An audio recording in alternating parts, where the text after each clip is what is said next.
And welcome to tonight's Bob Tuskin Show. It's the first Wednesday of the month of October, which means we have James Evan Pilato joining us from MediaMonarchy.com and all the other great sites he has. James, welcome. As always, great to have you. Thank you. It's good to be back. Now let's start off and get this out of the way. Steve Jobs passed away. Shut up. Yep. Did he really? As of about 5 minutes ago, they made the announcement. And, that's how we'll start the broadcast, get that out of the way. Because as much as I love some of the technologies, and I'm not trying to talk down upon anyone, especially somebody who just passed away, I can already tell that the lamestream media will use this and dwell on it and continue it for the next couple weeks indefinitely. Okay, so there it is. It is a trending topic on Google News, but it hasn't migrated to the top of the page. But yeah, you're right. Steve Jobs dies at the age of 56. Huh. Yeah. I have a friend who said to me, they're not dying. They're just going underground, getting away from all the radiation and the chemtrails. When it's interesting, and this comes the day after the big Apple release, and fanboys thought it was going to be the iPhone 5, and they're also disappointed that it's some other thing. But that's okay. So that is interesting.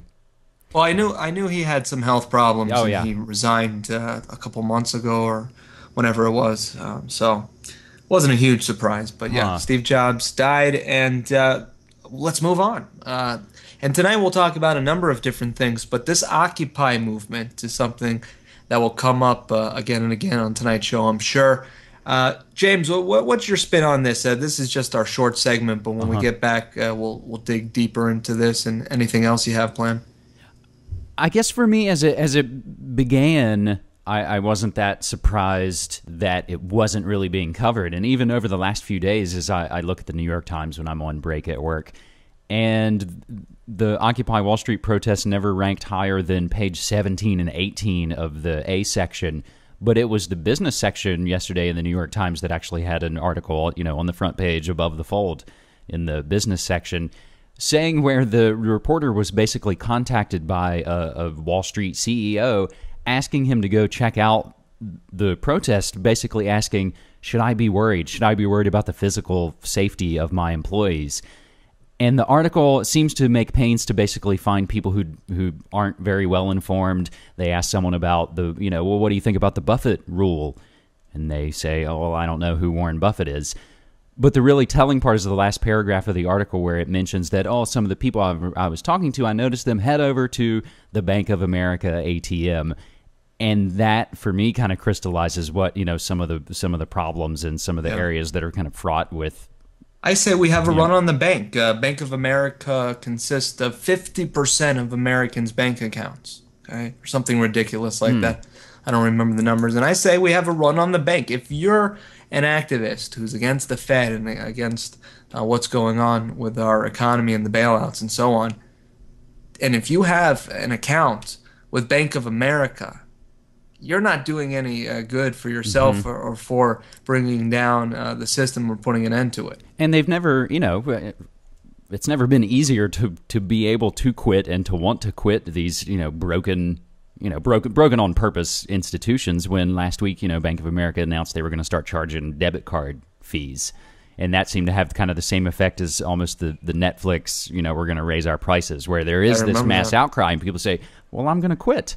And for me, that's here in Oregon. Fortunately, there are some great credit unions. And when J.P. Morgan, in collusion with Sheila Bair, you got to go to the credit unions. Hold that thought, James. Okay. We'll be right back. James, we were talking about Bank of America before we had the break, and I just got this link from Karen Quintestato of United We Strike about Bank of America in St. Louis being barricaded by the SWAT team. They were trying to protect the bank from customers that were demanding access to their money. Is that going to be what is going to end up happening? Are we going to see a run on the bank, a run, more importantly, on the Federal Reserve, hopefully? And will that be the opportunity for infraguard to spring into action if we start Right. to affect, the critical infrastructure. But what I was going to quickly say before we went to the break, talking about credit unions here in Oregon specifically, that when J.P. Morgan and the FDIC pulled the controlled demolition on Washington Mutual, which was my bank at the time, as soon as J.P. Morgan took it over, I was like, that's it. I quit. I'm not going to bank with you guys. And went to a credit union, and it's been fine. It at least lets you kind of breathe slightly easier. But What about metals? Do you get into metals at all? I have not so much yet. I know actually some folks in my family have, and even have raided some of the coin collections, and were able to find, like, I forget exactly, pre 1960 something, nickels are all going to be actual silver, and just finding all those kind of easy ways of things that you may have laying around the house. Yeah, I had Bill Stills on, who made the Money yeah. Masters, and he made a new film, Oz, Secrets of Oz, yeah. Secrets of Oz, yeah.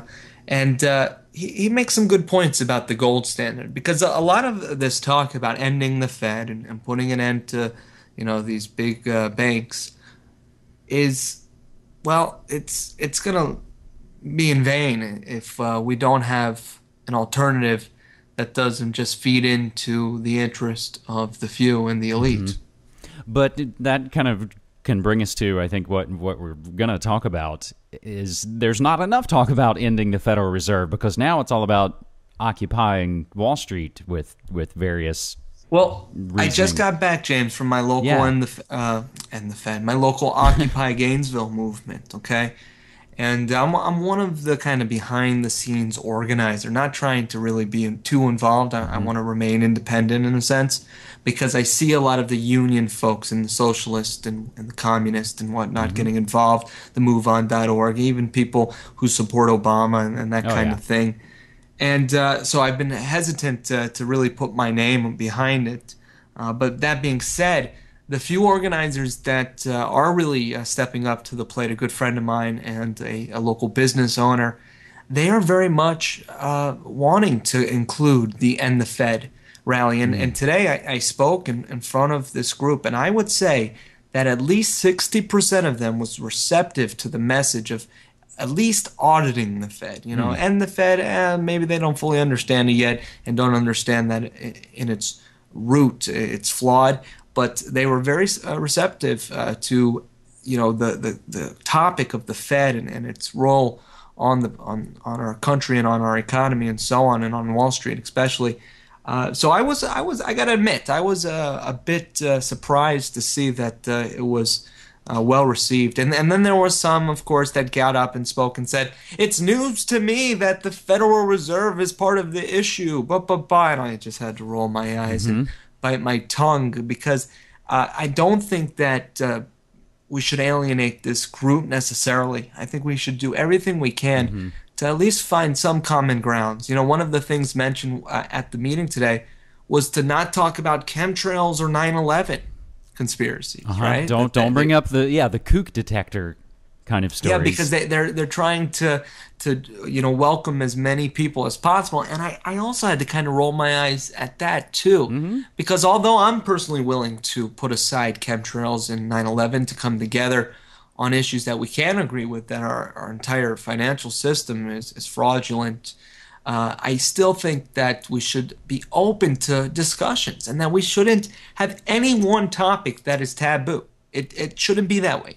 I think that's the thing that kind of shows that a lot of these movements, unfortunately, are, even when they begin as real kind of grassroots, they're co-opted and misdirected and kind of brought back into the fold, where they say, well, let's not talk about these things. Let's not worry about, we don't want to investigate or, press charges against the Bush administration. We need to move forward and hope for the future and yada, yada. It's those things of excluding topics of debate, because, of course, Noam Chomsky and Amy Goodman and all those places, you're not no talk about 9/11 or JFK or any of those things, because those aren't, acceptable, topics for the foundation-funded left.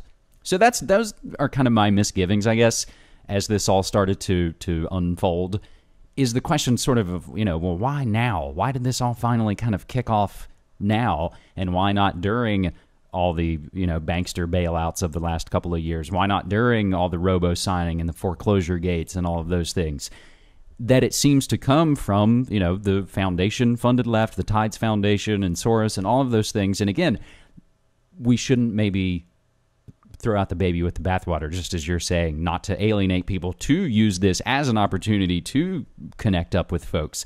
But for me, I guess I get frustrated sometimes when it feels like every 4 years or so, the whole populace is able to get whipped up into something, and they say, "Oh yeah, that's what I believe in now." I don't pay attention to it, the other 11 months out of the year, because I'm watching Dancing with the Stars and football and video games and all of that crap. No, this has become hip. Oh man, it's like the attention and I don't know if I'd necessarily use the word excitement, but it's totally palpable here. And over the last few days at work in Portland, I could see it and hear the discussions.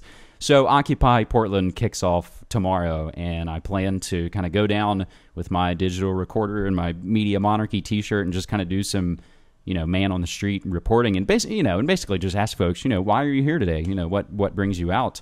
But I guess and what you were talking about, you've seen the video with Adam Kokesh talking to the Occupy DC gang, who basically are regurgitating Obama talking points and 4 more years and all of those things. It should be no less of a surprise that Obama, who has a background in foundations and the elite, collegiate worlds and law, community organizer, and all of the Wall Street bankster connections. So when we see someone with a background like that, which of course we were all warning about in 2007, we're like, hey, look at this guy. The things we can find out about his background seem to show he's a Wall Street creature. So why should we be surprised that his whole administration is marked by complete, controlled demolition of the economy, any more than we were surprised when a guy with military and oil background from, a Texas carpetbagging family, that his whole administration would be marked by war and oil? I guess it just frustrates me when I see people kind of constantly falling for it over and over again. And again, I ain't the smartest dude in the world, but I feel like I can just kind of pay attention and go, hey, we've kind of seen all this before, and it seems like we're still playing their game. And it's it's a game. Release valve that they're aware of, and they want to co-opt, if you will. And I say they. Who am I referring to? Well, you'll have to make up your own mind with that. But, James, we're coming up to a quick break. I hear the music creeping up. When we get back, though, I want to talk a little bit more about this and some other stuff. But I do want people to go out there and be present. I want people to not stay at home, but to get active. All right, we'll be right back in just a moment.